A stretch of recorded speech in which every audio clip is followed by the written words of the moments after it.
I must be one of the good guys. I wear a lot of black. That's tough right here on your classic metal show, featuring Stevie Rochelle on lead vocal. And just before that, we heard Nader the Priest with London. Right. And I found the article that he talks about us. Oh, nice. The question was, how did the Reformation of London or the idea come about? Yeah. To be honest with you, I have been wanting to do London thing for years. As a matter of fact, my good friend Neeley from the Classic Metal Show was the, how should I say, the broker in working on making it happen. Wow.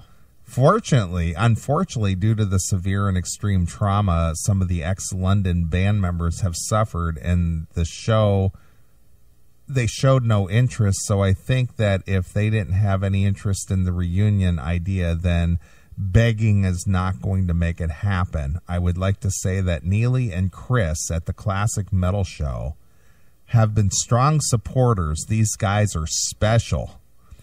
We're special, Chris. We're special. We're eating pennies and paint chips. Exactly. We're black bummers. Black bummers. Right. I wish more people would have the heart that these two friends have. So thank you. Wow. Yep. Thanks, Nader. Yeah. That's funny. Yeah. So there you go. There we are. We have heart. Yeah, we got heart. And it was due to my brokering. You brokered it. That I resurrected London. Too bad you can't broker a trip to the post office by Nader. So there you are. Very influential. There you go. Eddie Trunk's got nothing on me, pal. What do you mean? Buy my book. Buy my book. God damn, every time I see that guy online now, it's a fucking another ad for him buying.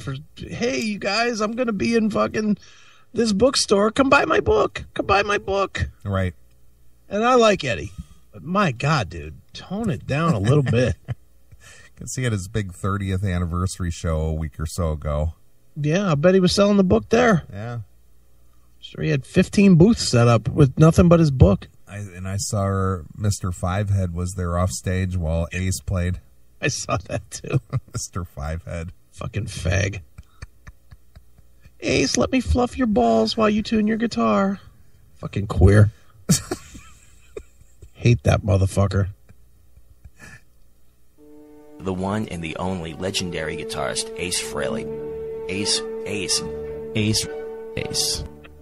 I met up with Ace Frehley. Ace. Ace gave me a computer lesson. Ace, of course. AceFrehley.com. Ace. That is out of complete control. Ace. Amazing. My favorite word. Just saw Ace. Ace Frehley. What's up, Ace? Ace. Bleep that out. I know a place where we can emerge out of a spacecraft. Fucking idiot. What a fucking idiot. There's such a dichotomy here between the genius of Wheezy and the idiocy of John Ace.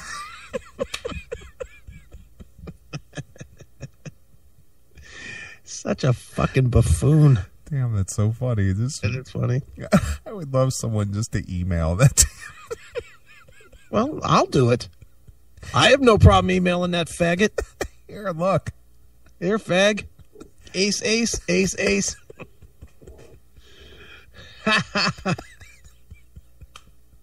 See, that's one place where I got to disagree with Jackal 1 with his fuck there thing.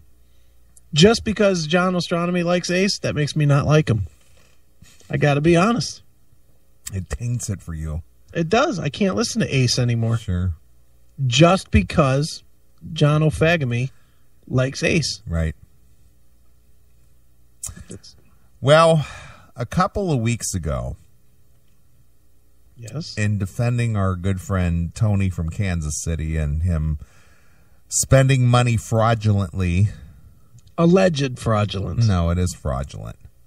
Why is it fraudulent? Because he purchased his tickets predicated on the bands that were announced and listed for the show.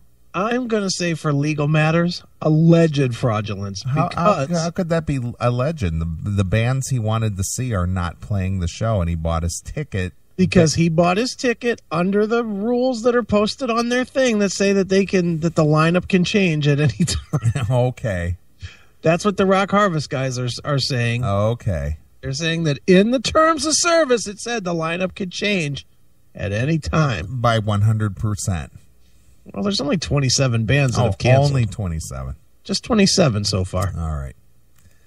So anyway, Tony purchased his 3-day pass. Yes. Predicated on the bands that were listed as being performing at this Rock Harvest.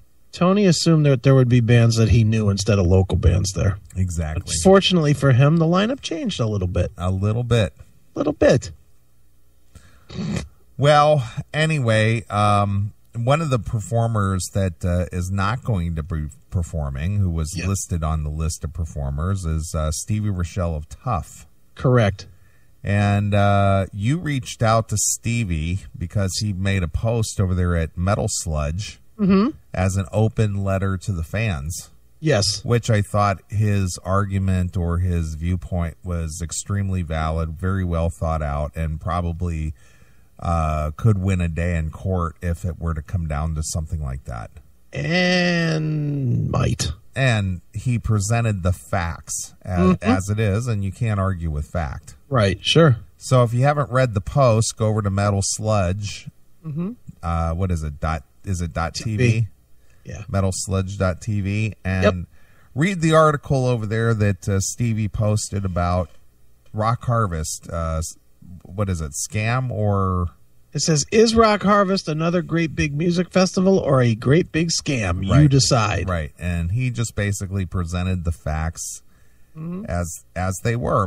Very, very similar in the way that we did it a couple of weeks ago here on the Classic Metal Show. Yeah. The only difference was he actually has contracts in hand. Exactly. We did it by speculation and basically what we know about the business in general. Correct. And after you do the math, as he does in his argument per se, sure, it's very clear that this was not well thought out. No, definitely not. Well, you put Stevie onto the audio that we did, and the fact that we had called Nader, and he basically confirmed a lot of what we said. Yeah. In our speculation. Mm-hmm. So I did go back and listen to that segment. Okay. And I will comment here in a minute. So you invited Stevie to come on the show. I did. And he wrote you an email. He said, just listen to the Nader interview. Afraid of you guys? Are you fucking kidding me? Laugh out loud. Tell Neeley I am all in. All right. And Neeley, he's all in. And the last thing I am is afraid of anyone. Right. And I believe I was in the UK while this was being taped. I was there September 30th through October 14th. So if you did call, you got my voicemail. We'll chat soon. Signed, Frady Cat. Frady Cat. Frady Cat. That's funny. So apparently next Saturday, Stevie Rochelle will come on the Classic Metal Show and discuss this Rock Harvest debacle. He will. Next weekend is what, the 2nd? Second, third. And then the following weekend is when this thing is supposed to happen, right? It's the 7th? Yep. Mm-hmm. Yeah. So Stevie will be on the show and talk about it. And I put it out there to the Rock Harvest guys that they're welcome to come on as well. Yes, you did. You said you're more than welcome to come on and tell your side of the story. Sure. Now, you did get word this week that the Rock Harvest guys caught wind of our podcast. Yes, I did. And, tell us the story. Tell us, how did you find out that they found out, and then how did you know that they were mad? I was told, again, this is all kind of third hand, but I was told that it was brought to somebody's attention that they heard what we said and that they were very disgusted with us, and they were very disgusted with that person for bringing it to our attention. Okay. And very disappointed that we would so blindly just take the band side. We didn't take anybody's side. We just more or less analyzed it for what it was. We didn't take anybody's side.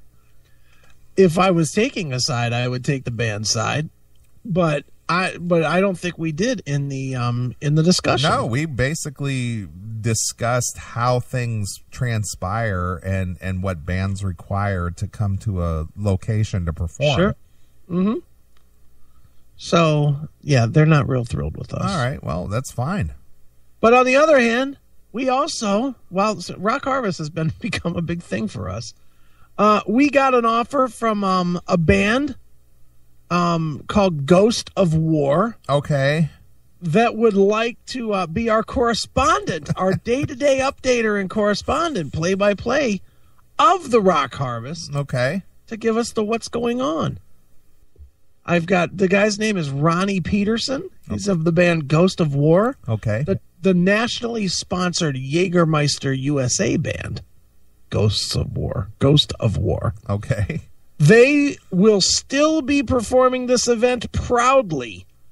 And Ronnie Monroe will be using Ghost of War as his solo band during Classic Metal Church and Ronnie Monroe Classics. Nice. So this guy basically offered up his man on the street services. Yes, he did. If you'd like a play-by-play and day-by-day update as it goes down, I'd gladly be your man on the street. Well, we'll take him up for Saturday. I'll take him for that, absolutely. For Saturday, sure. Call us up on Saturday, during the show, and we'll talk to you. Yeah. Feel free to contact me. I live in Baltimore, 10 minutes from the club. Nice. So we will get with Ronnie Peterson, and we'll play his music as well. I actually listened to it. It's not bad. Sure. Pretty good. All right. So we'll get Ronnie Peterson to give us an update. That's funny how people come out of the woodwork. We'll get involved. Sure. The only question I have for Ronnie Peterson, how many people are standing there? Sure. That's my only question. I want real numbers here. Don't tell me it's sold out. Yeah. Don't tell me that it's sold out to see fucking every mother's nightmare as the 3-day headliner. They're not playing. Oh, are they off it now? They were off it 2 weeks ago, and we covered this thing. Remember you did, special announcement, every mother's nightmare, off the bill. Rick Rule, staying home. That's when I played the ID, remember? Yep, that's right. Rick Rule taking a day off. So the only two real headliners, if you want to call them headliners, would be our good friend Ronnie Monroe and Neil Turbin. Yeah, because I know Lyman canceled this week. Lynam, they canceled this week. And they played our show. Yeah. They played the CMS show. But they didn't play this one. We didn't even pay them. This is a fucking disaster. It is. There's no reason in the world why these promoters should not offer the money back. They should cancel the event. They should cancel it and give them back the money. Yeah, they should just cancel it. It's a disaster at this point. It's not right. It's well. I'm gonna stay with they're gonna do what they're gonna do. I would be pissed. If I had paid the money, I'd probably go and get thrown out. I wouldn't go. I would probably go and cause trouble. If it was me, I would probably go and cause trouble. And you know me well enough to know that's exactly what I would do. Right. I would go and I would start raising hell when the bands I didn't want to see were not popping up on the show, on the stage, or the bands I did want to see. I would cause a problem. Sure. That would be my goal for that weekend, would be to cause a problem.